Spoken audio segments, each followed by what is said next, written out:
ദേശീയ തൊഴിലുറപ്പ് പദ്ധതി പ്രകാരം ഒരു തൊഴിലാളിക്ക് ഒരു സാമ്പത്തിക വർഷം ലഭിക്കുന്ന ഏറ്റവും കൂടുതൽ തൊഴിൽ ദിനങ്ങൾ എത്ര? എ 90 ദിവസം, ബി 100 ദിവസം, സി 120 ദിവസം, ഡി 10 ദിവസം.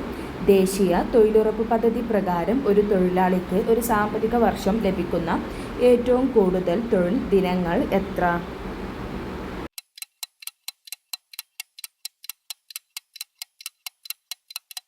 ഉത്തരം ബി 100 ദിവസം.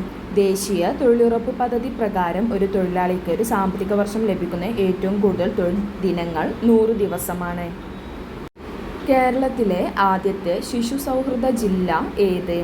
A Palakkad, B Thrissur, C Thiruvananthapuram, D Ernakulam. കേരളത്തിലെ ആദ്യത്തെ ശിശു സൗഹൃദ ജില്ല ഏത്?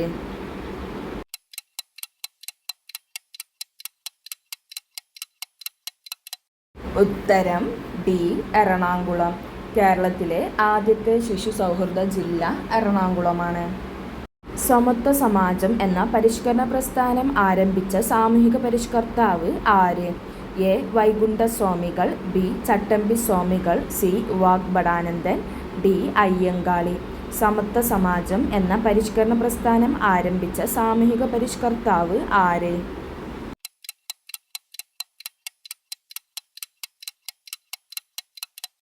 ഉത്തരം എ വൈകുണ്ഠസ്വാമികൾ. സമത്വ സമാജം എന്ന പരിഷ്കരണ പ്രസ്ഥാനം ആരംഭിച്ച സാമൂഹിക പരിഷ്കർത്താവ് ആര്? ഉത്തരം എ വൈകുണ്ഠസ്വാമികൾ. സന്യാസി കലാപം നടന്നത് എവിടെയാണ്? A Bengal, B Bihar, C Punjab, D Maharashtra.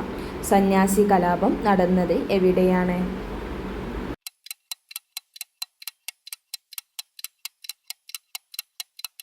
ഉത്തരം എ ബംഗാൾ. സന്യാസി കലാപം നടന്നത് ബംഗാളിലാണ്. ഇന്ത്യൻ നാഷണൽ കോൺഗ്രസിൻ്റെ എവിടെ വെച്ച് നടന്ന സമ്മേളനത്തിലാണ് ക്വിറ്റ് ഇന്ത്യ പ്രമേയം പാസാക്കിയത്? A Kanpur, B Bombay, C Madras, D Delhi. Indian national കോൺഗ്രസിൻ്റെ എവിടെ വെച്ച് നടന്ന സമ്മേളനത്തിലാണ് ക്വിറ്റ് ഇന്ത്യ പ്രമേയം പാസാക്കിയത്?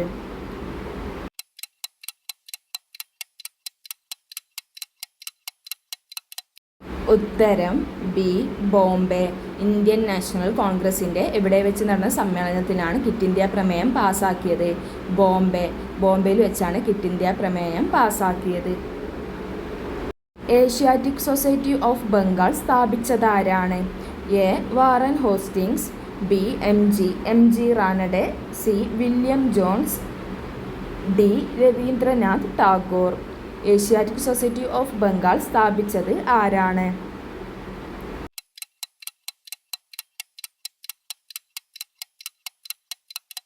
ഉത്തരം C William Jones. Asiatic society of Bengal സ്ഥാപിച്ചത് വില്യം ജോൺസ് ആണ്.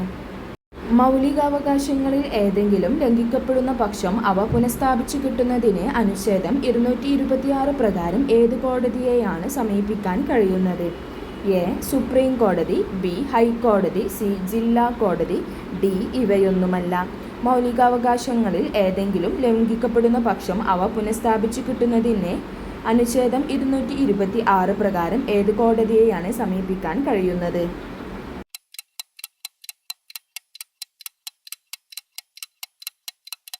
ഉത്തരം ബി ഹൈക്കോടതി. മൗലികാവകാശങ്ങളിൽ ഏതെങ്കിലും ലംഘിക്കപ്പെടുന്ന പക്ഷം അവ പുനഃസ്ഥാപിച്ചു കിട്ടുന്നതിന് അനുച്ഛേദം 226 പ്രകാരം ഏത് കോടതിയെയാണ് സമീപിക്കാൻ കഴിയുന്നത്? ഹൈക്കോടതിയാണ്. അപ്പോൾ 226 പ്രകാരം ഹൈക്കോടതിയെയാണ് സമീപിക്കാൻ കഴിയുന്നത്.